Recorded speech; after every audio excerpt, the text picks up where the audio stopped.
Vos téléphones. Enlevez les batteries.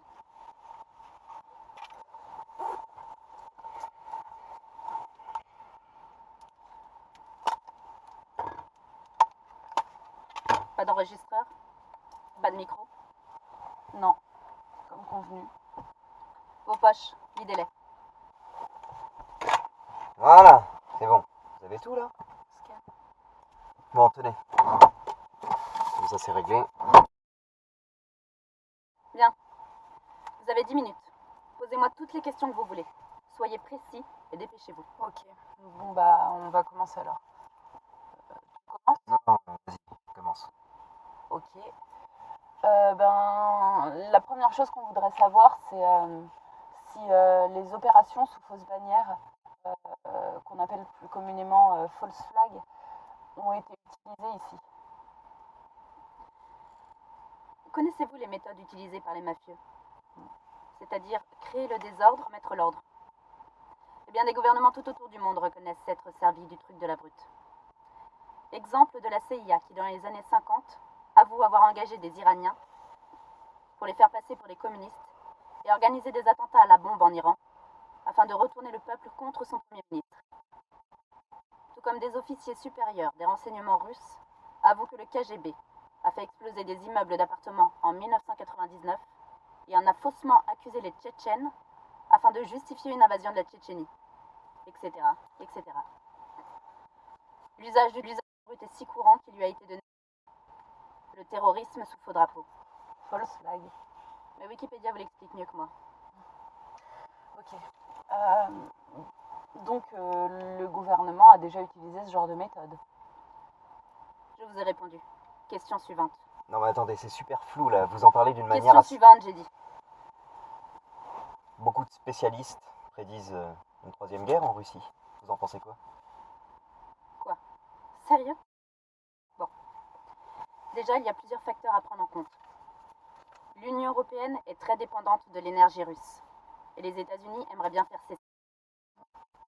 Le conflit en Ukraine est un des éléments importants du processus visant à séparer économiquement l'Union européenne de la Russie. La Chine et la Russie dirigent les BRICS. Ils veulent développer un système économique mondial qui ne dépende pas du dollar américain. Ok. Ainsi, la Chine a suggéré à l'Union européenne de se joindre à elle et à la Russie dans ce qu'elles appellent la nouvelle route vers la soie. Inutile de dire qu'il n'y a pas de place pour les États-Unis. Une raison supplémentaire de vouloir couper le lien économique entre la Chine, la Russie et l'Union européenne. La nouvelle route vers la Soit. Ok. Il faut savoir aussi que l'ancienne URSS a rapidement vendu de l'or pendant la chute des prix de l'or. Ouais. Aujourd'hui, la Russie achète rapidement de l'or. Ainsi, la Russie pose une réelle menace au modèle états-unien. Traditionnellement, l'Occident a utilisé deux méthodes pour éradiquer la menace dans le monde.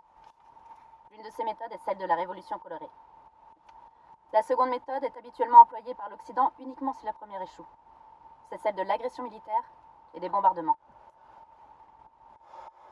En ce qui concerne la seconde méthode, la Russie n'est certainement pas toute opération militaire non nucléaire contre la Russie et sur son territoire, de la part de l'Occident, emmené par les USA, est vouée à l'échec. Et les généraux du Pentagone qui exercent le vrai pouvoir sur les forces de l'OTAN en sont conscients. Il ne reste plus que la bombe. Mais un échange de frappes nucléaires avec un pays au problème imminent de l'effondrement du pétrodollar. Donc oui, il peut y avoir une guerre. Cybernétique, économique, conflit d'intérêts, attaque des alliés. On peut le voir actuellement avec la Syrie et les événements non déclarés qui se sont déroulés fin août, début septembre 2013. Une attaque militaire programmée par l'Occident se trouvait confrontée à des forces suffisantes pour exiger l'annulation. Enfin, une attaque directe contre les grandes puissances? Personnellement, je ne le pense pas. Ah bon?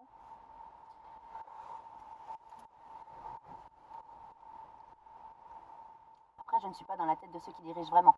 Si la guerre leur rapporte, évidemment qu'ils la feront. et pas dans le cas contraire. Bien. Nous en avons fini. Non, non, on n'a pas fini. C'est pas ce qu'on avait convenu. En fait, je pensais que vous étiez venu chercher des informations sur des questions bien précises. Les réponses que je vous ai données, n'importe qui avec un peu de jugeote peut les trouver facilement sur Internet. En fait, il n'y a pas de conspiration mondiale. On a juste des gens qui ont des intérêts. Et ces gens-là voient ça comme une partie d'échecs qui remplit leur poche. C'est qu'un jeu pour eux. Une grosse farce. Notez. 06 05 50 02 89. 05 50 02 89. Dites-lui au PQS. Vous l'aimerez bien. Au PQS. Il a la langue bien pendue. Et gratuitement qui plus est. Un archiviste.